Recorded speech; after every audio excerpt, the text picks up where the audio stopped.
अखिया टिकल सखी अखिया, अखिया टिकल सखी अखिया, श्याम जी के मूर्तिया पर, अखिया टिकल सखी अखिया, अखिया टिकल सखी अखिया, श्याम जी के मूर्तिया पर।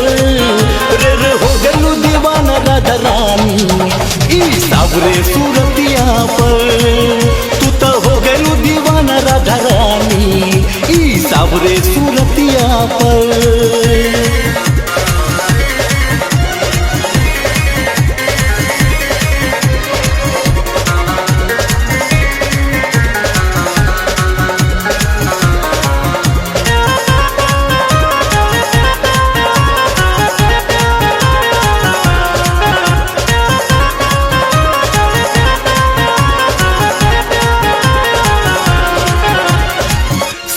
संगे खेले के बेरिया करल तुझे नदानी, यह अदा पर फिदा बकाना करल जे मनमानी है, करल जे मनमानी,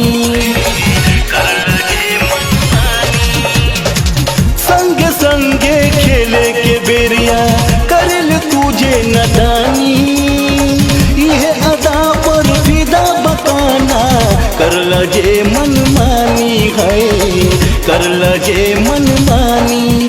मन जैसन करे तू न चाला, मन जैसन करे तू न चाला, नाच तोहरे उबतिया पर। रे हो गलू दीवाना राधा रानी ई सावरे सूरतिया पर, तू तो हो गलू दीवाना राधा रानी ई सावरे सूरतिया पर।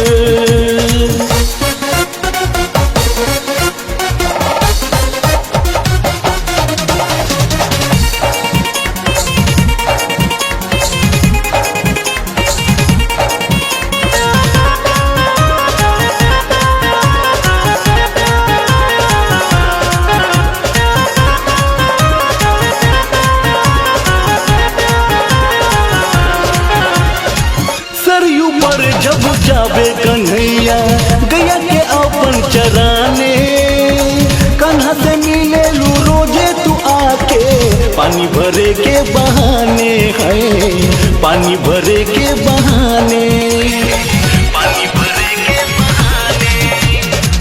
सरयू पर जब जावे कन्हैया गया के अपन चराने, कन्हा से मिले लू रोजे तू आके, पानी भरे के बहाने है, पानी भरे के बहाने। रख ले लू चढ़ा के इच्छाया, रख ले लू चढ़ा के इच्छाया, शाम के तू नजरिया पर। रे हो गलू दीवाना राधा रानी ई सावरे सूरतिया पर, तू तो हो गलू दीवाना राधा रानी ई सावरे सूरतिया पर।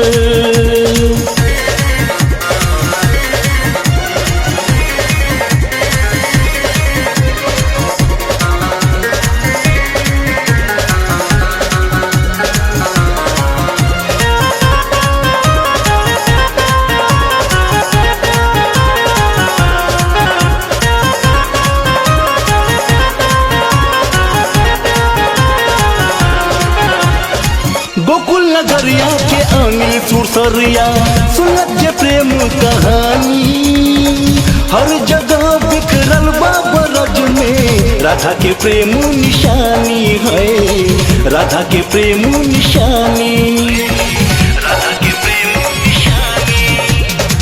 गोकुल नगरिया के अनिल सुरसरिया सुनत जे प्रेम कहानी, हर जगह बिखरल बा ब्रज में राधा के प्रेम निशानी है, राधा के प्रेम निशानी। नाम लिखल बा अब वो कना के, नाम लिखल बा अब वो कना के, तोहर प्यारी चुनरिया पर। रे हो गलू दीवाना राधा रानी ई सावरे सूरतिया पर, तू तो हो गलू दीवाना राधा रानी ई सावरे सूरतिया पर। रिकॉर्डिंग बाय जय गंगा स्टूडियो, सुरसंड।